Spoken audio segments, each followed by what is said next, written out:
Olá, pessoal, boa noite. Professor Fábio Silveira aqui. Vamos à nossa dose semanal de dinâmica dos sólidos. Afinal, estamos prestes aí a um feriadão, né? E na sexta-feira que vem vocês não terão aula também, né? Então, vamos aproveitar a aula de hoje. Hoje a gente começa assunto novo, ok? Já estudamos a dinâmica do movimento de translação, que são aqueles exercícios de blocos, armário, carro andando para frente, carro andando para trás, empilhadeira, coisa em cima de caçamba de caminhão e tudo mais, desenvolvendo movimento de translação, tá? Agora nós vamos estudar o movimento de rotação em torno de eixo fixo, que já foi estudado por vocês no semestre passado, mas do ponto de vista cinemático, né? Então agora nós vamos estudar o mesmo assunto, só que do ponto de vista dinâmico, ou seja, quais são as forças que fazem um sólido girar, né? Quais são as forças que possivelmente... quais são as ações físicas que possivelmente dificultam o giro de um sólido, e assim, tá? Então, o assunto aqui é um assunto novo, né? Então, vamos começar aqui já diretamente com a definição do teorema do centro de massa. Então, o teorema do centro de massa e o teorema do momento angular para a translação assumiam uma certa configuração. Agora, nós mudamos o movimento em estudo. Então, agora a gente está estudando a rotação em torno de eixo fixo, tá? Então, o teorema do centro de massa e o teorema do momento angular são outros, ok? Eles mudam a sua configuração para se adequar, obviamente, ao que o movimento propõe, beleza? Bom, explicar o teorema do centro de massa para a rotação em torno de eixo fixo é muito simples, pessoal. Então, vamos imaginar aqui uma seguinte situação, um exercício bem simples, né, onde eu tenho, por exemplo, uma polia. Essa polia tem lá o centro de massa dela, que é também por onde passa o eixo fixo de rotação. Tá? Então, por aqui está passando o eixo fixo de rotação dessa polia. Beleza. Aqui é o centro de massa dessa polia. Tá, é o CM. Essa é uma polia de distribuição de massa constante, logo o centro de massa está exatamente no centro geométrico dela. Beleza. Então, veja, se esse eixo aqui, né, é um eixo fixo de rotação, nada mais óbvio do que a gente dizer, do ponto de vista dinâmico, que esse ponto não pode sair do lugar. Certo? Isso a gente já viu lá no semestre passado. Quando a gente fala de rotação em torno de eixo fixo, a gente está falando de um ponto que nunca sai do lugar, certo?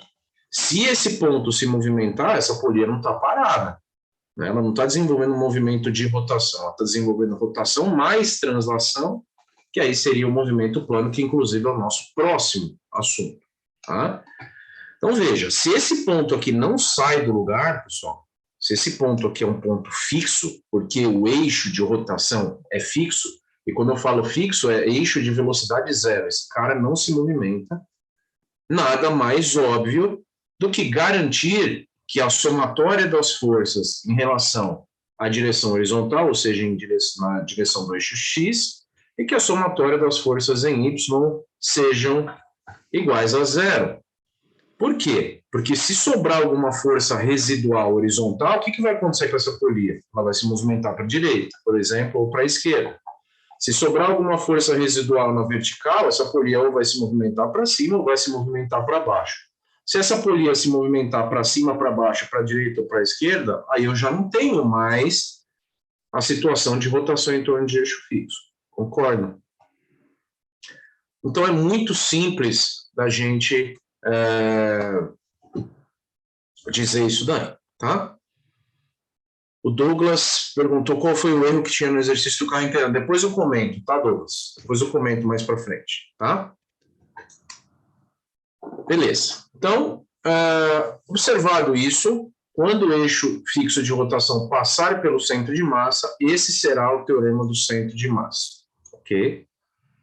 Quando o eixo fixo de rotação não passar pelo centro de massa, aí a gente vai verificar o que acontece. Existem alguns sólidos que giram de forma excêntrica. O que significa dizer que um sólido gira de forma excêntrica? Significa dizer que ele gira em torno de um eixo fixo de rotação que não passa pelo centro de massa dele. Um exemplo muito simples, por exemplo, a porta da sala, do quarto, aí onde você está, provavelmente, né? É uma porta dessas de folha, né? E se você olhar o eixo fixo de rotação, não passa pelo centro de massa, ou seja, a porta gira de forma excêntrica. O fato é que, como ela tem um giro limitado, isso não gera nenhum problema, tá? Então, a gente vai estudar isso mais para frente, quando os sólidos girarem em torno de um eixo que não passa pelo centro de massa. Beleza. Agora, seguindo, né, quando o eixo fixo de rotação não passar pelo centro de massa, a gente vai ver aí que a somatória das forças em x é igual a massa vezes a aceleração do centro de massa em x, e a somatória das forças em y é a massa vezes a aceleração do centro de massa em y. Eu volto a falar dessa segunda situação mais para frente, tá? Quando a gente chegar em exercícios em que o eixo fixo de rotação não passa pelo centro de massa, aí sim eu volto a comentar isso daqui, tá? Juan perguntou se essa é a última matéria de dinâmica. Tem mais, tem ainda o movimento plano, né? Vimos só translação, rotação em torno de eixo fixo e ainda tem um movimento plano lá no final. Ok, agora vamos ao conceito do teorema do momento angular. Então, o teorema do momento angular assume uma outra configuração, tá? Davi perguntou, professor, entrei agora, isso é matéria nova? Sim, conteúdo novo, rotação em torno de eixo fixo. Então, vejam, quando você somava os momentos lá na translação, você igualava a zero, porque o sólido não podia girar, lembra? Né? O sólido não pode tombar nem nada, não pode sofrer rotação alguma quando você fala de translação. Agora, aqui, o único propósito do sólido é girar, né? Afinal, nós estamos estudando rotação em torno de eixo fixo, ou seja, o sólido foi feito para girar nessa situação, ok? E aí, então, a somatória dos momentos não será igual a zero. A somatória dos momentos será o produto do momento de inércia baricêntrico, que eu vou explicar o que é, multiplicado pela aceleração angular do sólido. Aí. Então, o momento de inércia, pessoal, é uma grandeza que vocês vão ouvir falar com muito mais detalhes nos próximos semestres, principalmente nas disciplinas ligadas ao assunto de resistência dos materiais, ok? Então, o pessoal da civil, da mecânica, todo mundo vai estudar resistência dos materiais, né? Não sei se o pessoal da computação tem ou não lembro da grade, mas quem for estudar resistência dos materiais vai estudar o assunto, momento de inércia, com muito mais detalhes. Nós vamos passar aqui pelo conceito de momento de inércia de uma forma relativamente simples, tá? Bom, então, a somatória dos momentos em relação ao centro de massa vai ser o produto do momento de inércia pela aceleração angular do sólido. Beleza. Então, vamos entender... bom, aqui só um detalhe, né? Quando o sólido girar em torno de um eixo que não passa pelo centro de massa, como, por exemplo, a porta do seu quarto, da sala aí onde você está, né? Aí você vai calcular o momento, vai somar os momentos em relação àquele ponto por onde passa o eixo fixo de rotação e vai igualar ao momento de inércia em relação àquele ponto por onde passa o eixo fixo de rotação e multiplicar pela aceleração angular. Então, o IO é o momento de inércia em relação ao ponto O, que é por onde passa o eixo fixo de rotação, no caso de um sistema que gira de forma excêntrica, ok? Ou seja, fora de centro. A gente vai ver isso mais para frente. Então, por enquanto, fixem nessa fórmula aqui, que vão ser os primeiros exercícios que nós vamos desenvolver. Bom, agora a gente precisa definir o que é momento de inércia, né? Então, uma das formas de definir momento de inércia é essa que aí está. O momento de inércia expressa a inércia de rotação do sólido em torno do eixo ortogonal ao plano de movimento e que passa por um polo. Então, vamos lembrar, o que é inércia, pessoal? Inércia é a tendência que os corpos possuem de manter o seu estado cinemático, ok? Quais são os dois possíveis estados cinemáticos? Repouso ou movimento. Pronto. Então, né, vem a lei da inércia. Né? Todo corpo tende a permanecer parado até que alguma coisa faça com que ele se movimente. Não é isso? Ou todo corpo tende a continuar em movimento até que alguma coisa faça com que esse corpo pare. Então, às vezes a gente fica lembrando de inércia e só pensa na inércia de repouso. Mas, na verdade, a inércia é de repouso ou de movimento. Se eu tenho, por exemplo, um sólido girante, certo? E esse sólido está parado, para eu colocá-lo em condição de rotação, eu vou precisar vencer a inércia de repouso desse sólido. Se eu tenho um sólido que já está girando e eu preciso fazer esse sólido parar, eu preciso vencer a inércia de movimento desse sólido para colocá-lo em condição de repouso. Ok? Isso, o Juan pensou que fosse só repouso. Então, na verdade, inércia, pessoal, é de repouso e de movimento. Ok? Então, existem os dois estados de inércia, inércia de repouso e inércia de movimento. É que a gente está acostumado a ouvir, vamos dizer assim, no linguajar, né? Você fala, esse cara aí é muito inerte, né? Aí vamos dizer assim, um adjetivo pejorativo, né? Você fala assim, esse cara é um vagabundo, um inerte e tal, sei lá, né? Quando, na verdade, inércia é um conceito bem diferente do que o que a gente usa no nosso linguajar do dia a dia, tá? Inércia tem inércia de repouso e tem inércia de movimento. Então, a definição de inércia é a tendência que os corpos possuem de manter o seu estado cinemático. E o que influencia na inércia? Um dos grandes influenciadores da inércia é a massa do corpo, ok? Mas não só a massa do corpo, algumas outras coisas influenciam também na inércia, ok? O Bruno perguntou, uma nave parada no espaço está inerte? Precisaria ver se ela tem movimento relativo em relação a alguma coisa, Bruno, porque às vezes você fala, está parado, mas está parado, lembra do conceito de movimento, né? Movimento é um conceito relativo, tá? Então, não necessariamente você pode dizer que essa nave no espaço é inerte, tá? Não é isso. Inércia de repouso é tirar um corpo da situação de repouso e colocá-lo em movimento. Vencer a inércia de movimento significa parar esse corpo, mudar o estado cinemático dele. Né? Se um corpo está parado e eu quero colocar ele em movimento, eu preciso vencer a inércia de repouso.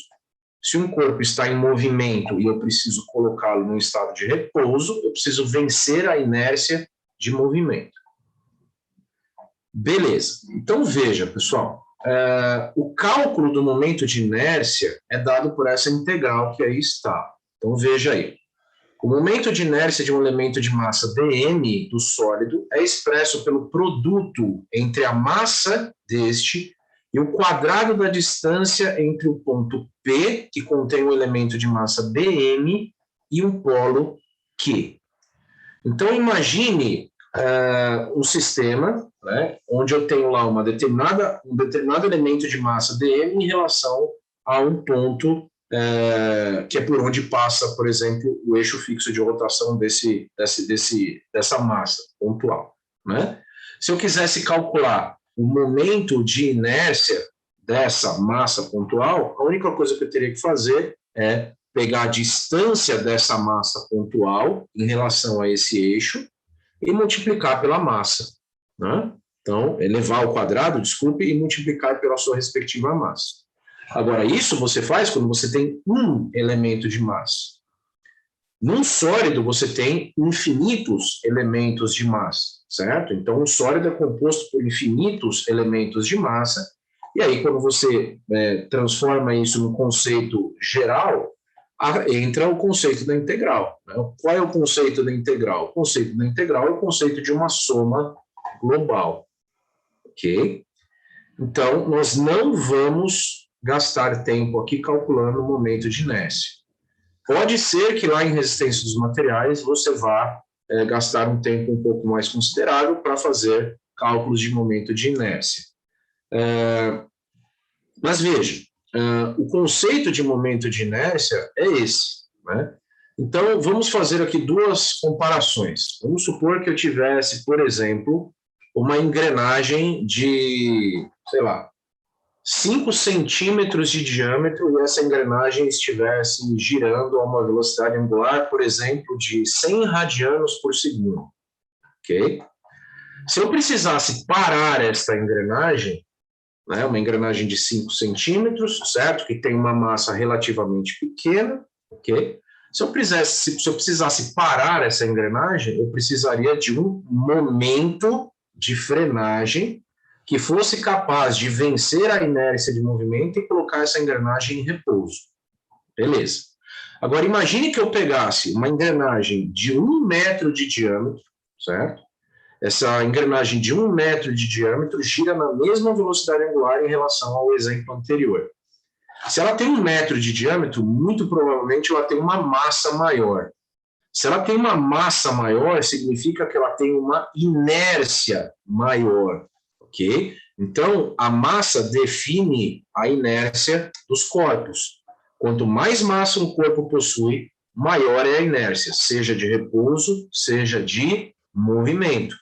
Ou seja, a necessidade de momento para frear essa engrenagem de 1 metro em comparação àquela engrenagem de 5 centímetros vai ser muito maior, não só por causa do tamanho, também por causa da massa dos sólidos, ok?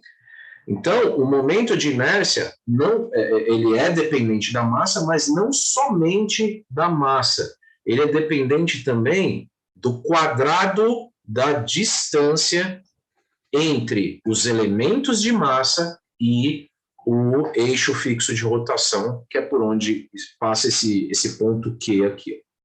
Beleza?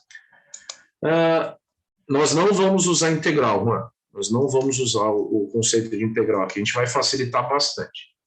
Bom, eu vou dar um exemplo aqui para tentar fazer vocês entenderem um pouco melhor o conceito de momento de inércia. Então, atenção aí, eu não vou dançar, tá? Fica tranquilo aí, não precisa... Claro, o professor vai começar a dançar, vou filmar aqui para depois colocar nas redes sociais. Não. Vocês já devem ter visto alguma vez na vida, né, aquelas apresentações de patinação artística no gelo, tá?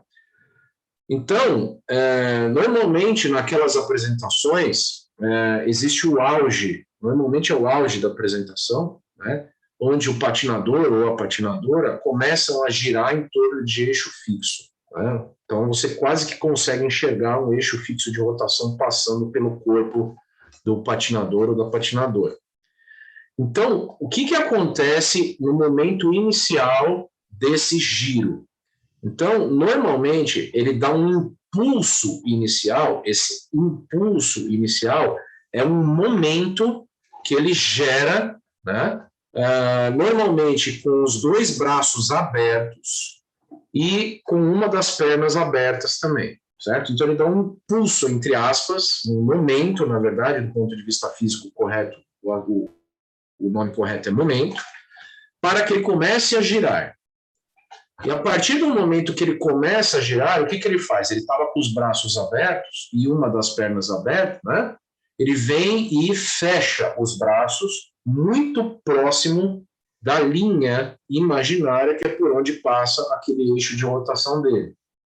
Quando ele está fazendo isso daqui, quando ele está fechando os braços, o que ele está fazendo? Ele está mudando a distribuição de massa dele, certo? Algumas parcelas de massa correspondentes ao braço, né, o braço dele, não o braço de força, né, o braço da pessoa, estavam mais distantes em relação ao eixo de rotação. Isso aumenta o momento de inércia. A partir do momento que ele fecha os braços, o que acontece com o momento de inércia? O momento de inércia cai, porque essa distância aqui de algumas parcelas de massa dos braços dele vão diminuir. Logo, o momento de inércia global do patinador vai cair. e aí o que acontece? Ele começa a girar cada vez mais rápido. Então ele acelera, porque ele deu aquele impulso inicial, aquele momento inicial, e depois ele diminuiu o momento de inércia dele e ele começa a girar cada vez mais rápido. Quando ele quer parar, o que ele faz? Ele novamente abre os braços, aumenta o momento de inércia dele e aí ele começa a desacelerar até a parada. Ok? Esse exemplo não se aplica ao sólido. Por quê? Porque o sólido, pessoal, ele não muda a distribuição de massa dele. Esse é um exemplo para você entender o conceito de momento de inércia. Né? Então, o sólido não tem abre braço, fecha braço. Imagina uma engrenagem aumentando de tamanho, diminuindo de tamanho. Não existe isso. Mas esse exemplo ilustra bem o conceito de momento de inércia.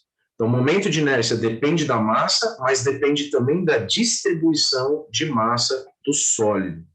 Ok? Então, como a massa está distribuída nesse sólido? Beleza?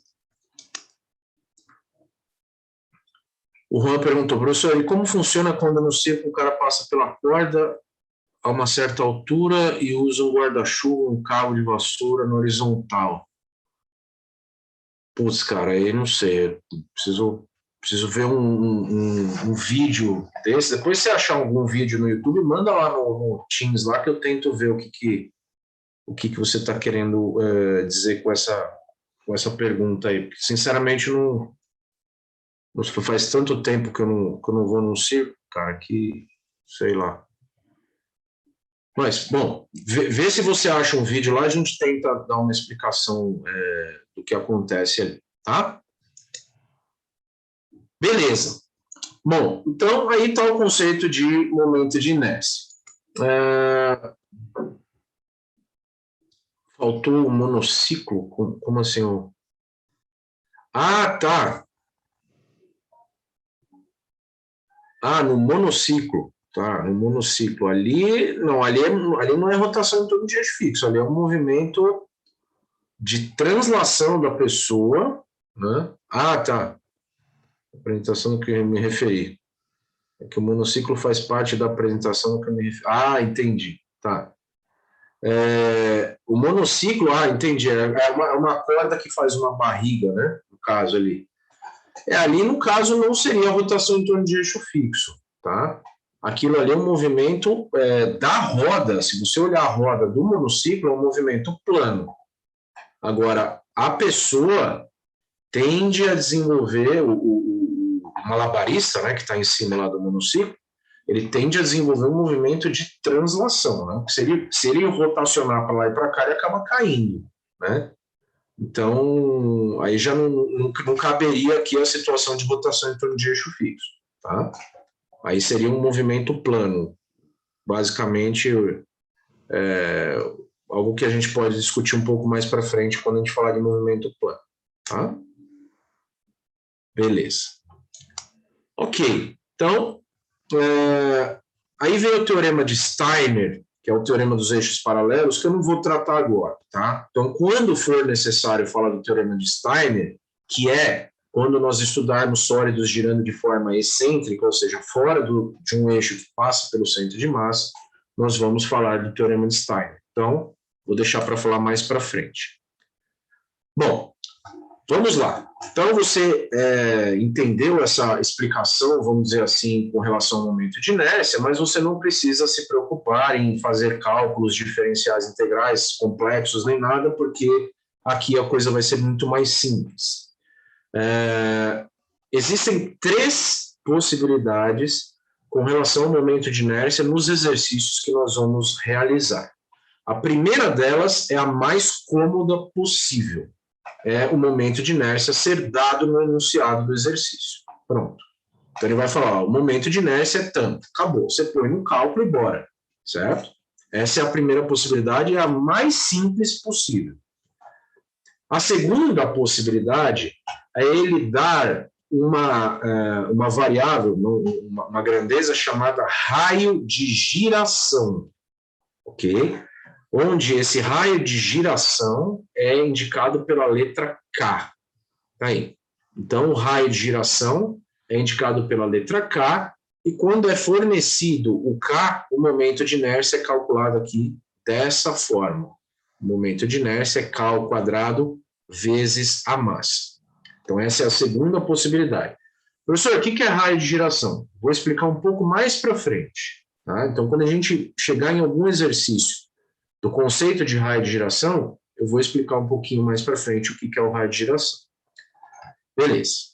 E a terceira e última possibilidade, essa é a mais complexa de todas, mas não tão complexa assim, não quero assustar vocês, é você olhar para o sólido e enxergar que esse sólido é similar a alguma das formas geométricas que nós vamos ver aqui.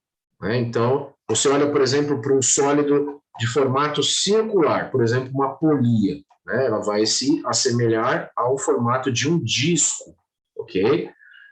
Ou uma engrenagem simples, também vai se assemelhar ao formato de um disco, ou uma haste, né? Então, veja, se você enxergar, por exemplo, um sólido que tenha esse formato, né, uma haste delgada, ok? Você pode aplicar esses conceitos que aqui estão. Então, observe. Imagine que eu tivesse aqui, né, uma haste, uma barra, ok? Uma haste delgada, e que essa haste fizesse um movimento de rotação, por exemplo, neste sentido, né, em torno de um eixo que passa aqui pelo eixo zero. Então, imagine, vocês conseguem imaginar isso? Então, imagina que tem um eixo de rotação, esse eixo de rotação está passando por aqui, e essa barra está girando aqui nesse sentido. Isso demanda um pouco de visão tridimensional, certo? Se você tivesse essa barra girando em relação a esse eixo Z, como você calcularia o momento de inércia em relação a esse eixo Z? Seria a massa vezes o comprimento ao quadrado dividido por 12. Aí. Se a rotação fosse em relação ao eixo Y, o cálculo seria feito da mesma forma. Ó, né? Então, em relação ao eixo Y, essa haste iria girar, por exemplo, né, nesse sentido aqui. Né?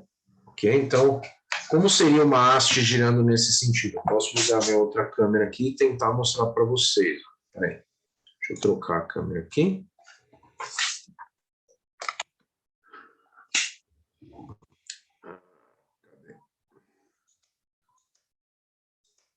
Aqui, pronto. Então, como seria uma haste girando na direção do eixo Y? Ó, uma haste girando na direção do eixo Y seria o seguinte, imagina o eixo Y passando aqui por cima dessa caneta, e a caneta iria girar assim, ó, por exemplo, certo? Uma caneta girando assim, ó. Ok? Então, se essa caneta estivesse girando em torno de um eixo fixo que passa por aqui, né, eu calcularia o momento de inércia dela através dessa fórmula aqui.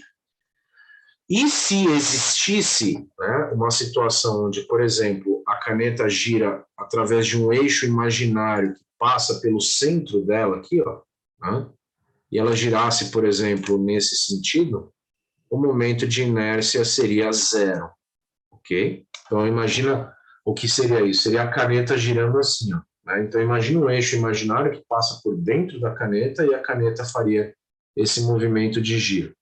Como essa caneta se assemelha a uma haste delgada, né, significa que o diâmetro dela é tão pequeno que o momento de inércia em relação a esse eixo imaginário que passa pelo centro dela aqui, longitudinal, faz o momento de inércia ser zero em relação ao eixo X. Bom, não precisam se preocupar em entender isso aqui 100%. Quando nós chegarmos em exercícios, eu vou falar assim, olha, aqui a gente aplica o conceito da haste delgada ou aplica o conceito do disco e assim vai. Tá?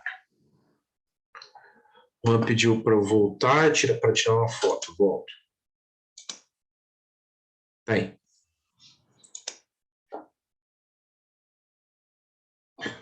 O Davi pediu também. Tá bom.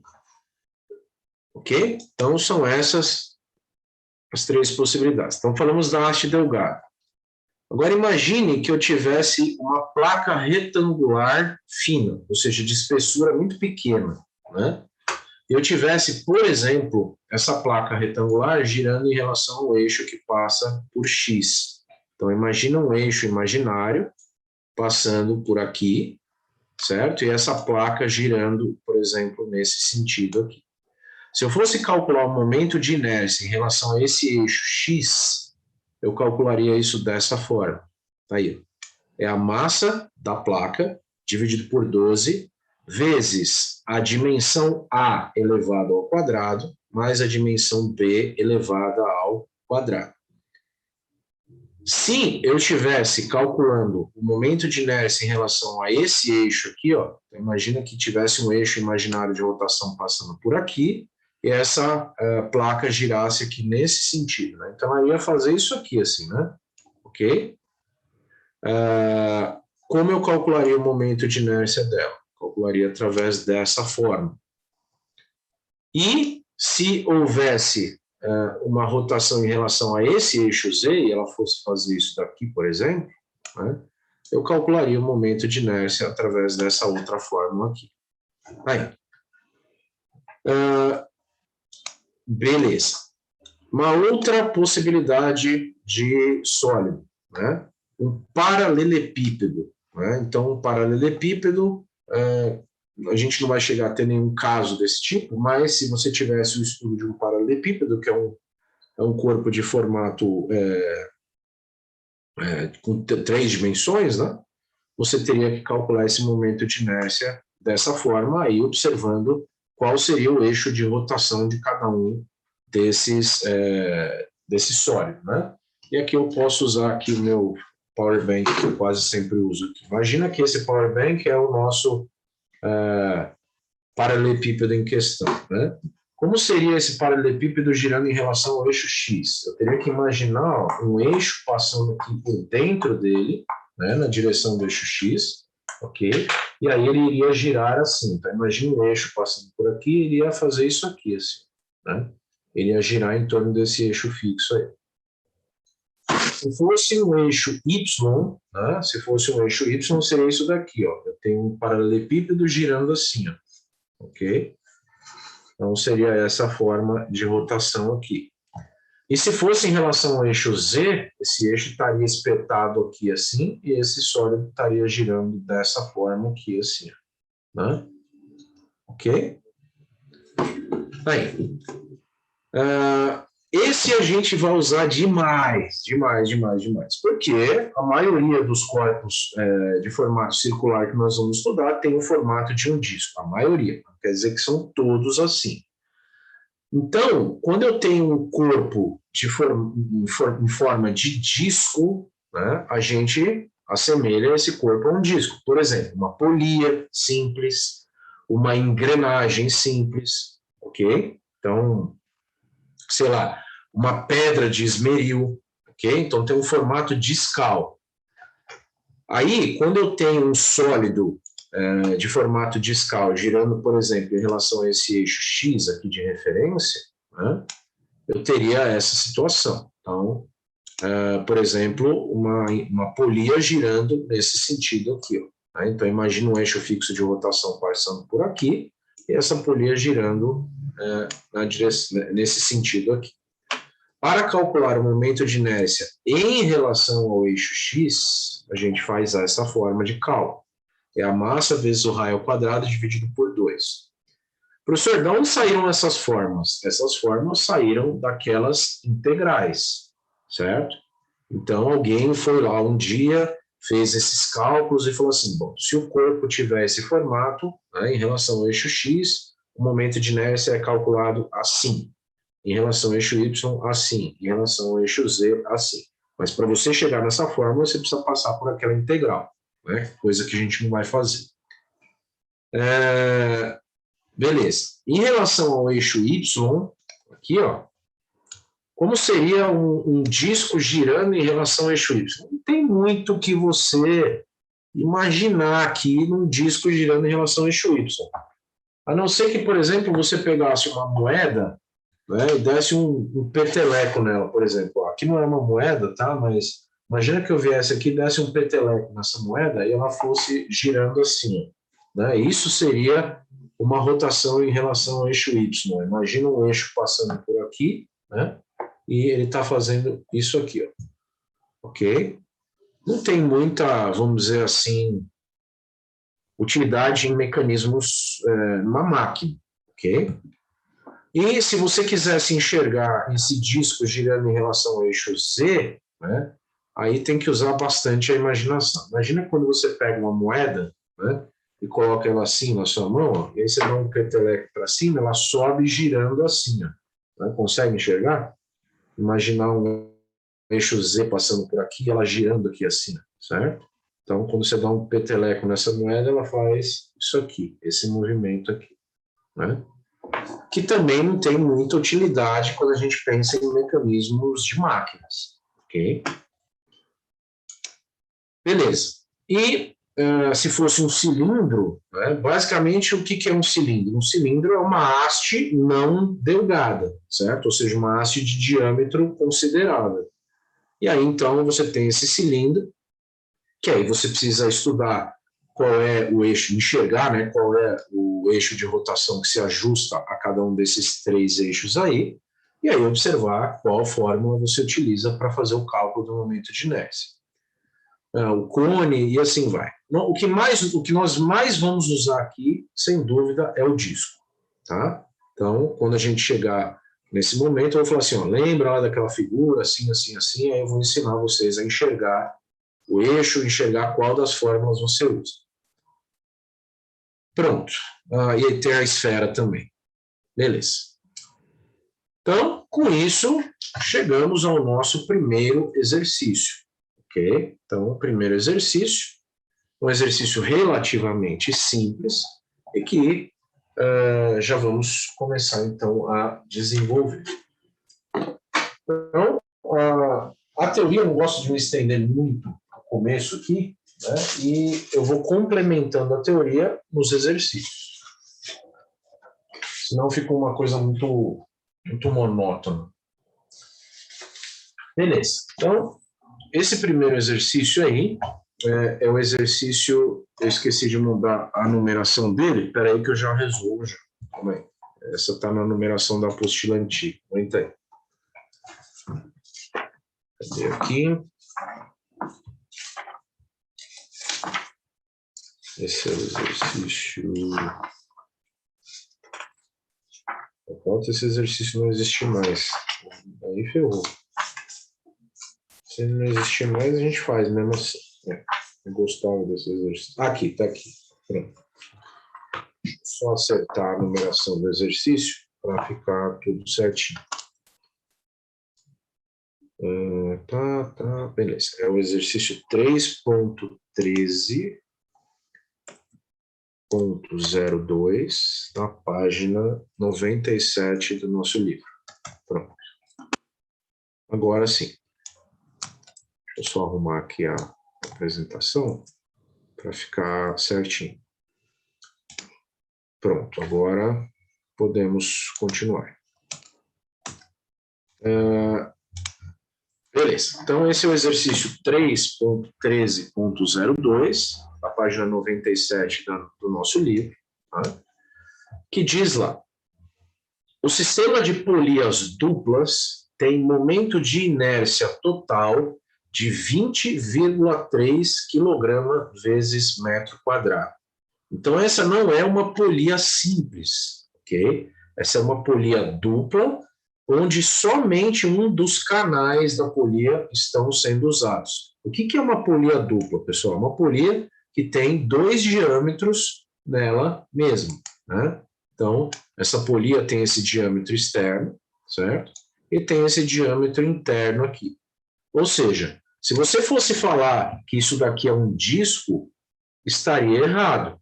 Você fala, mas tem um formato circular. Tudo bem, mas se você olhar a polia de lado, o que acontece? Essa polia tem dois diâmetros, então ela não é um disco, né? Ela teria alguma coisa parecida com isso aqui, ó. Imagina que você tem lá o canal da polia aqui, né? E aqui começa o outro canal da polia, olha lá, Ok? E aqui eu teria o centro da polia. Olha lá. Então, quando você enxerga essa polia aqui de lado, você não enxerga uma espessura única, certo? Que é o que acontece no disco. Aqui você tem duas espessuras, ou seja, você tem... É como se você pegasse uma polia de diâmetro menor, uma polia de diâmetro maior, vai lá, centra as duas, solda uma na outra, pronto, vira um corpo só. Então eu não posso mais dizer que esse corpo é um disco. Um corpo que tem um formato discal, você olha ele de lado, ele tem uma espessura constante, certo? Ele não tem diferentes espessuras. Então, não poderia dizer que isso é um disco. Mas você nem precisa se preocupar com relação a isso, porque o momento de inércia já foi dado. Então, repito, essa é a possibilidade mais cômoda possível no exercício. O enunciado já te dá o momento de inércia, ok? Ótimo. Aí ele fala lá do raio interno dessa polia, né, e do raio externo. A gente só vai usar o raio interno, que é por onde o bloco está pendurado aqui. Aí ele diz, inicialmente em repouso, é acionado por um contrapeso de massa 65 kg. Então, esse sistema de polias está inicialmente em repouso e ele vai começar a se movimentar a partir do momento que eu soltar aqui esse contrapeso. Então, esse contrapeso que está sendo segurado por alguma coisa, quando eu soltar, essa polia vai acelerar aqui nesse sentido e, consequentemente, esse bloco vai descer, o contrapeso vai descer. Então, a pergunta da letra A do exercício é: qual é a aceleração angular do sistema, ou seja, quanto vale o alfa? Qual é a velocidade angular do sistema no instante t igual a 3 segundos? E qual é a velocidade angular no instante em que o contrapeso deslocou-se de 0,3 metros? Bom, então deixa eu fazer aqui um parênteses. No assunto de dinâmica da translação, você praticamente não sentiu falta dos conceitos cinemáticos nos exercícios, ok? Aqui a coisa muda. Aqui a cinemática é muito mais presente, pessoal.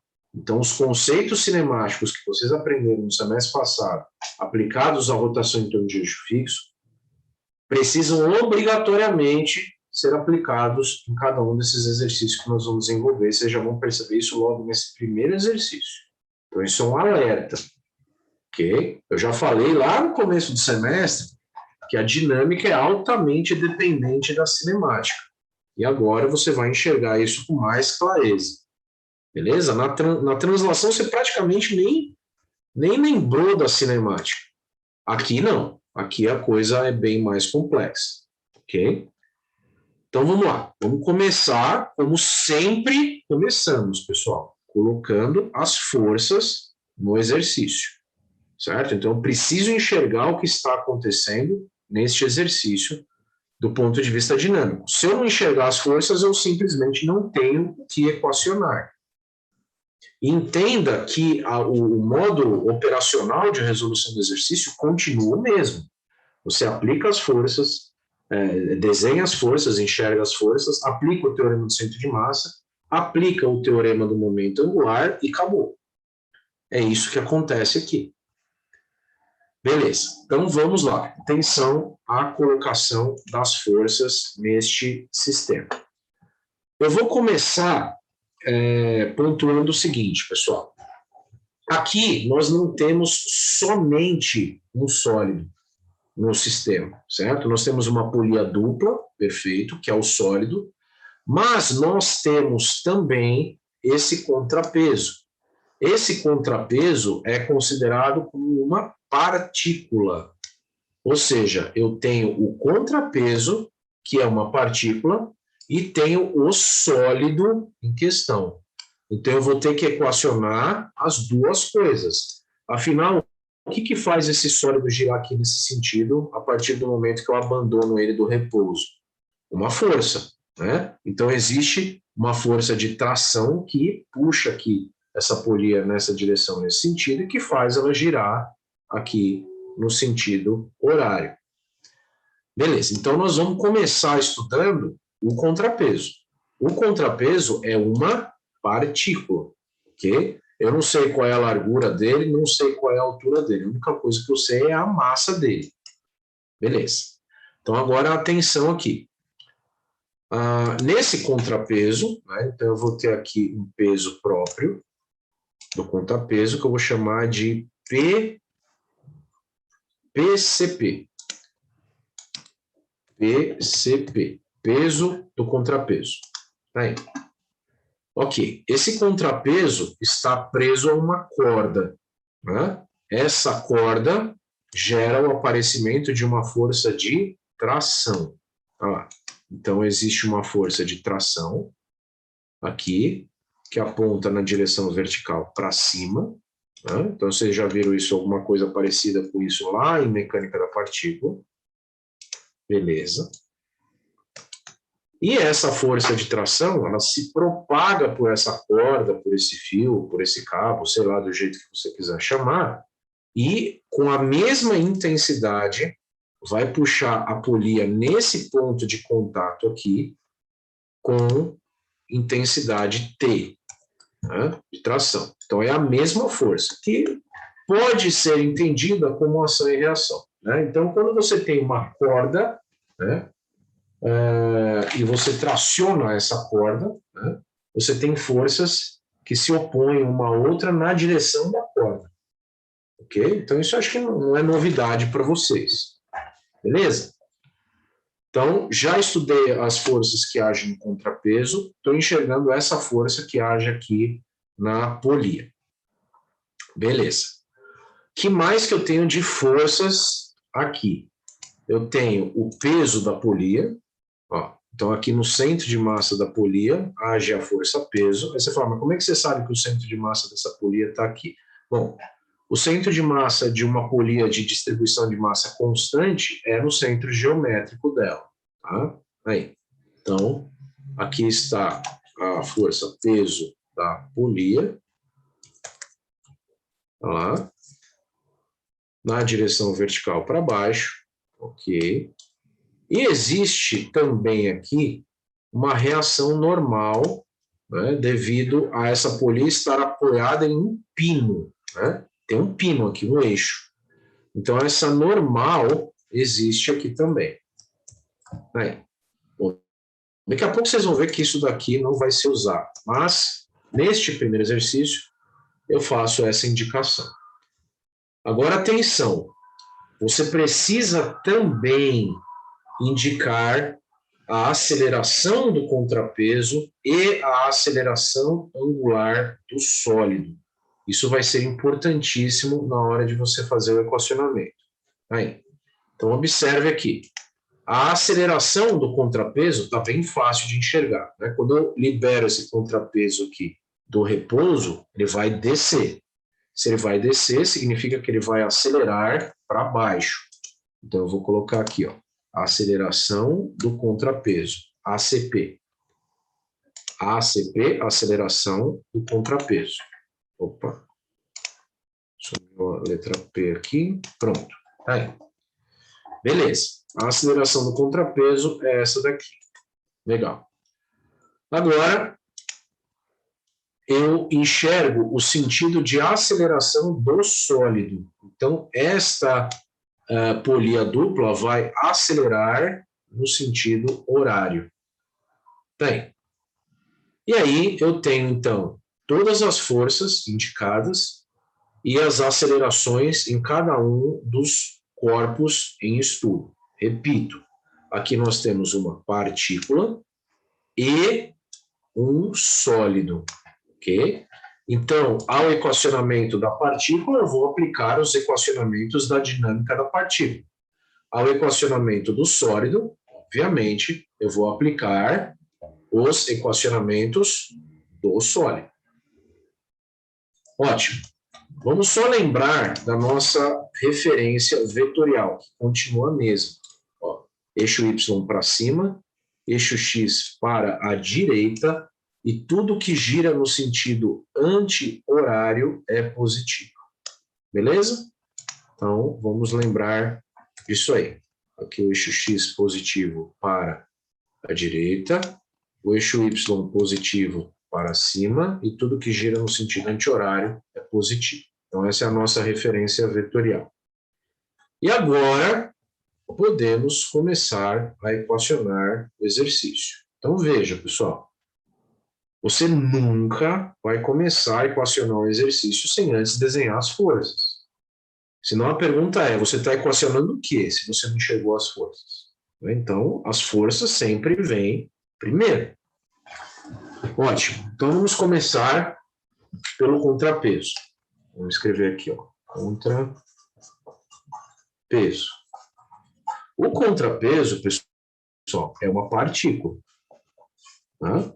Se o contrapeso é uma partícula, o equacionamento que eu vou aplicar ao contrapeso é o equacionamento de uma partícula. Qual é o princípio fundamental da dinâmica aplicado a uma partícula?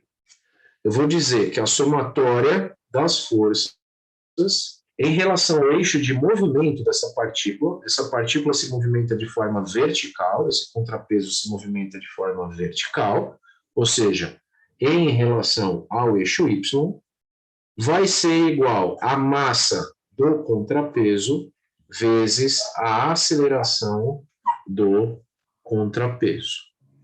Beleza? Tá aí. Então, esse é o equacionamento que nós vamos utilizar.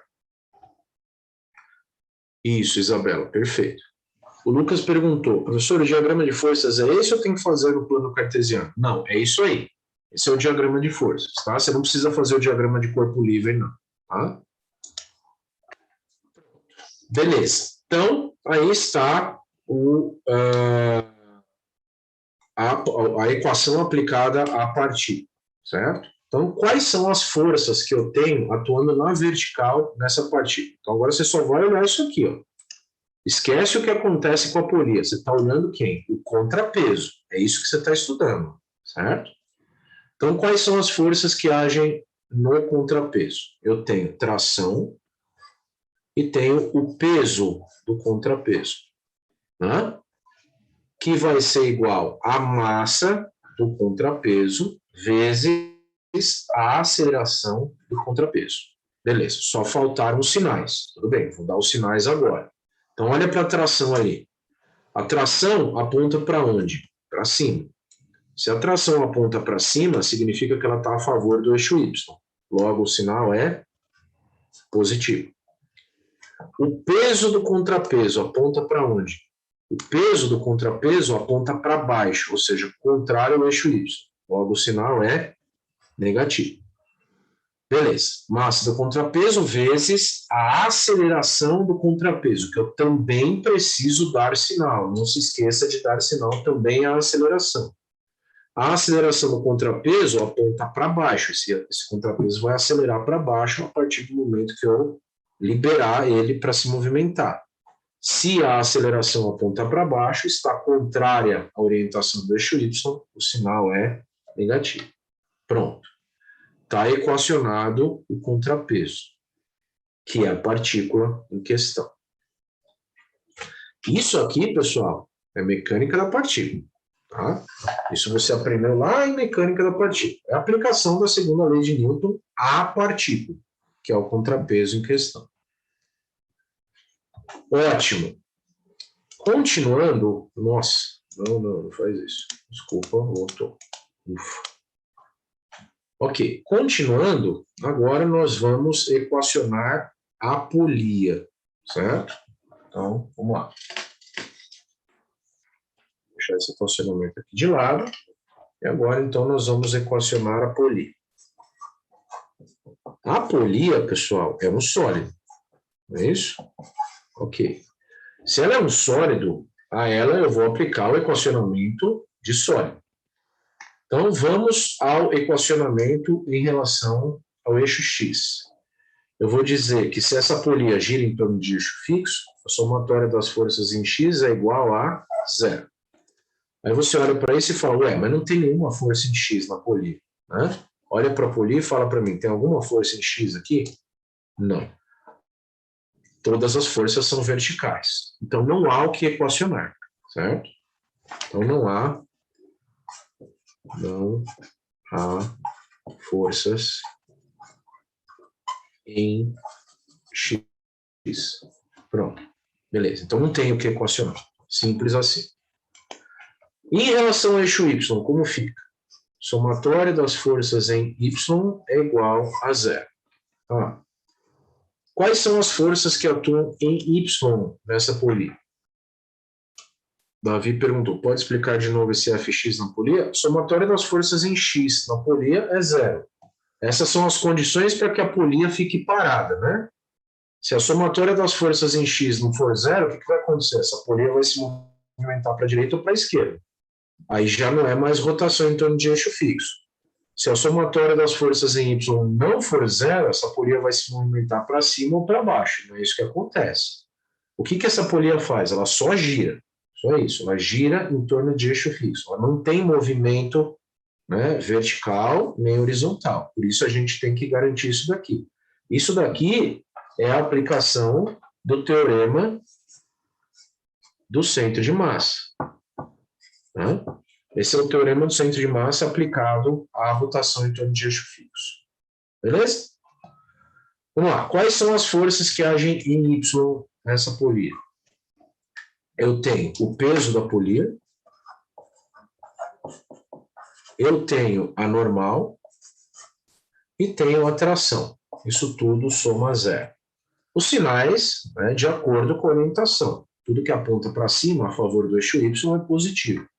Tudo que aponta para baixo, contrário ao eixo Y, é negativo. Então, o peso da polia é negativo. A normal é positivo. E a tração é negativa. Porque essa tração, eu estou falando dessa aqui, né? Então, essa tração é a que atua na polia, não essa. Essa daqui atua no contrapeso. Então, essa tração aponta para baixo. Se aponta para baixo, o sinal é negativo. Pronto. Então, temos este equacionamento aqui. Agora, nós vamos equacionar o teorema do momento angular para a polia. Agora, atenção. O teorema do momento angular aplicado à polia diz o quê? Que a somatória dos momentos em relação ao centro de massa é igual ao momento de inércia baricêntrico vezes a aceleração angular. Eu apresentei essa fórmula para vocês agora há pouco, no começo da aula, né? Pronto. Então, aplicamos o teorema do centro de massa e agora vamos aplicar o teorema do momento angular. Atenção! O centro de massa dessa polia está em cima do eixo fixo de rotação dela. Tá? Então, aqui está o centro de massa dela. Então, deixa eu até realçar isso aqui. Deixa eu colocar aqui, CM. CM, centro de massa. Pronto. Beleza. Então, olhando as forças que atuam na polia, qual é a única força que é capaz de gerar momento nessa polia? A única força que é capaz de gerar momento nessa polia é a força de tração. Então, vamos lá. Tração é a força. Vezes braço da tração. Então, continua a mesma coisa, tá, pessoal? Cálculo de momento aqui, ó.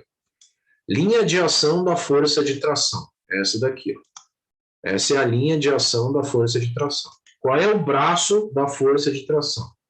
O braço da força de tração é a menor distância entre a linha de ação da força e o polo, que é o centro de massa. Aí, quanto vale isso daqui? Isso daqui vale o raio interno dessa polia. Que ele chamou só de R aqui na figura, mas no enunciado ele fala de raio interno e raio externo. Tá? Aí, então, tração é a força. Qual é o braço da força? É o raio interno, força vezes braço. Agora eu vou dar sinal para esse momento. Do jeito que sempre foi, pessoal. Qual é a tendência de rotação que essa força provoca no sólido? Essa força provoca a tendência de rotação do sólido em que sentido? No sentido horário. Sentido horário para nós é o quê? Sentido horário para nós é negativo. Então, o momento gerado por essa força é um momento negativo. Pronto. Aí. Isso será igual ao momento de inércia baricêntrico, que foi dado no enunciado, vezes a aceleração angular do sólido, que também tem sinal negativo. Então, não posso esquecer de dar sinal também para aceleração, ok? Então, observe, a aceleração age no sentido horário. Se ela age no sentido horário, né, eu vou ter um sinal negativo aqui também na aceleração. Isso é muito importante, pessoal. Aí você olha e fala, professor, mas e a normal e o peso da polia? Por que não gera um momento?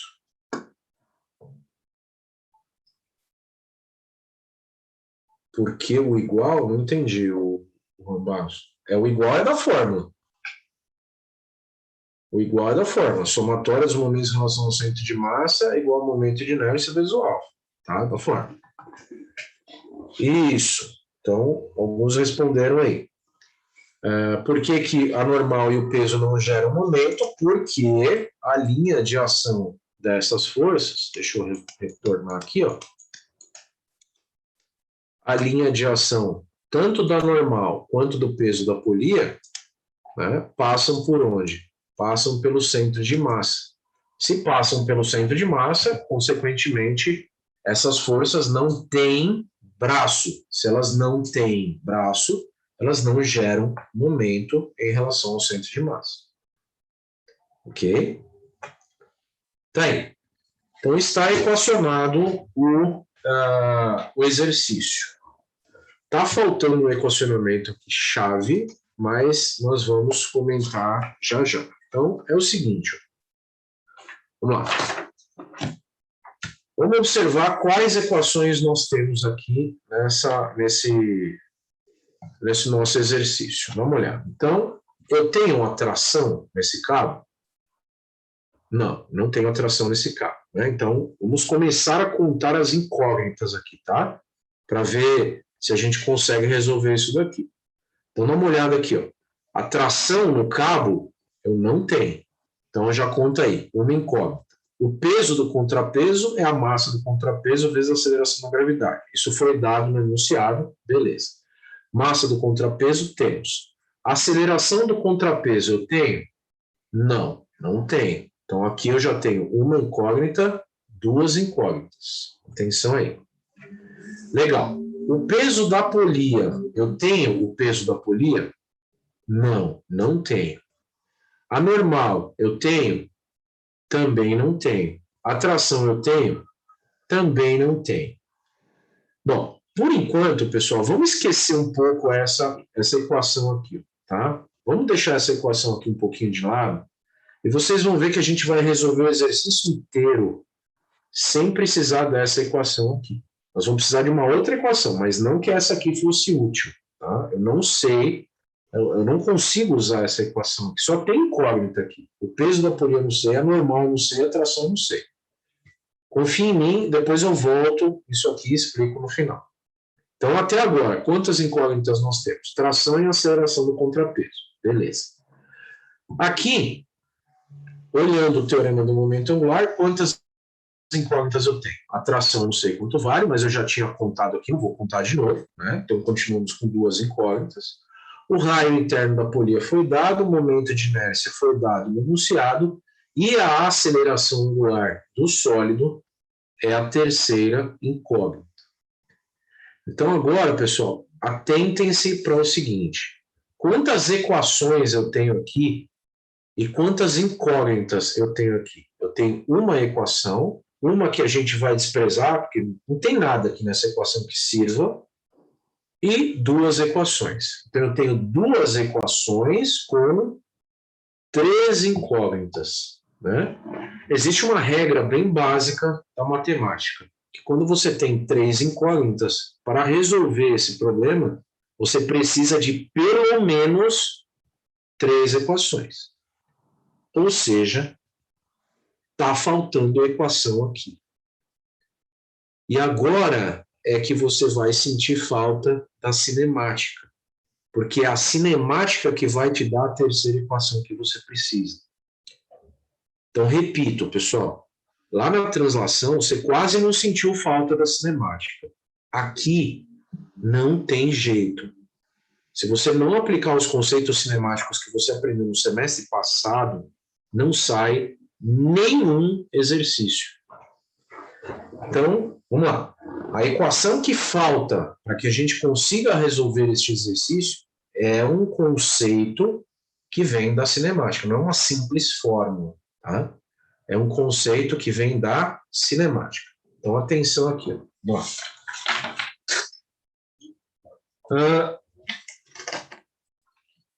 Então, da cinemática,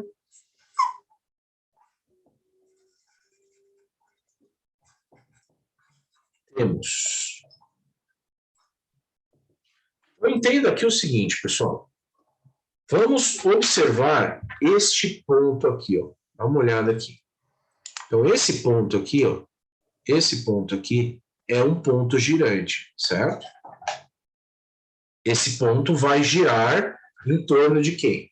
Em torno do eixo fixo de rotação da polia. Beleza. Esse ponto, pessoal, ele possui uma aceleração, vamos lá, ele possui uma aceleração tangencial, aqui, uma aceleração tangencial, que a gente já estudou lá no semestre passado, e possui também uma aceleração normal, também conhecida como aceleração centrípeta. Né? Então, esse ponto possui uma aceleração normal também. Essa aceleração normal não vai ser útil para nós. Então, vamos nem lembrar dela aqui. Vou só deixar desenhado, mas essa aceleração normal, não precisamos nos preocupar com ela. Agora, entenda, pessoal, o que está acontecendo, então, com esse ponto? Esse ponto, né, ele vai ter uma aceleração tangencial que equivale à própria aceleração de descida do contrapeso. Afinal, esse contrapeso vai se movimentar com uma aceleração vertical, apontando para baixo, e esse ponto vai se movimentar com uma aceleração, uma componente de aceleração vertical aqui, que vai ser exatamente a mesma componente, a mesma intensidade da aceleração do contrapeso. Né?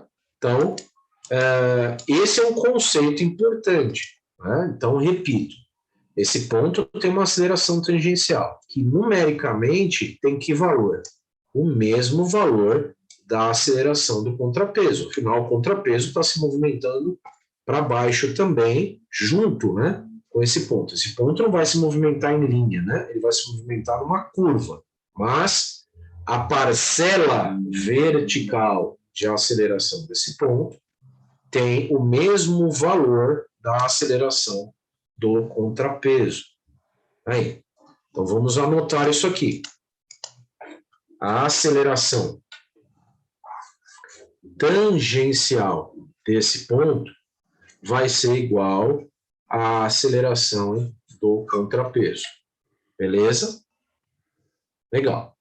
E como é que eu calculo a aceleração tangencial, pessoal? Nós aprendemos a calcular a aceleração tangencial no semestre passado, né? Então, eu sei que a aceleração tangencial é o produto da aceleração angular do sólido pelo seu raio de giro, que aqui no caso é o raio interno. Ou seja, eu chego a esta equação aqui, de que a aceleração do contrapeso equivale à aceleração angular da polia vezes o raio interno. E agora a gente consegue resolver isso aqui. Então, vamos voltar a contar aqui as incógnitas. Vamos lá, olha aqui. Aqui eu tinha tração como incógnita, aceleração do contrapeso como incógnita. Duas incógnitas. Aqui, tração já tínhamos contado, continuam duas. Alfa, 3. Quantas equações eu tinha? Uma, duas, faltava a terceira, que é exatamente essa aqui. Pronto, pessoal. Agora dá para resolver. Agora sim. né? 3 equações, 3 incógnitas, agora dá para resolver. Então, veja, pessoal, repito, né? Vamos fazer um intervalinho agora, mas repito. Sem a cinemática, esse exercício não conseguiria ser resolvido. Esse conceito cinemático, que é um conceito extremamente simples, não é uma fórmula, hein, pessoal? Não é uma simples fórmula, né? Isso é um conceito, o conceito de enxergar que a aceleração tangencial desse ponto equivale à aceleração do contrapeso. E lembrar que a aceleração tangencial é o alfa vezes o raio, né? Isso não é uma simples fórmula, isso é um conceito todo. Isso é o que faz o exercício ser resolvido. Agora, é só resolver matematicamente. É o que nós vamos fazer logo depois do intervalo. O Ivan perguntou, professor, essa aceleração pode gerar momento? Não. Quem gera momento é força, ok? Força é o que causa momento. Beleza? Então, retornamos às 20 horas e 45 minutos no outro link. Até daqui a pouquinho.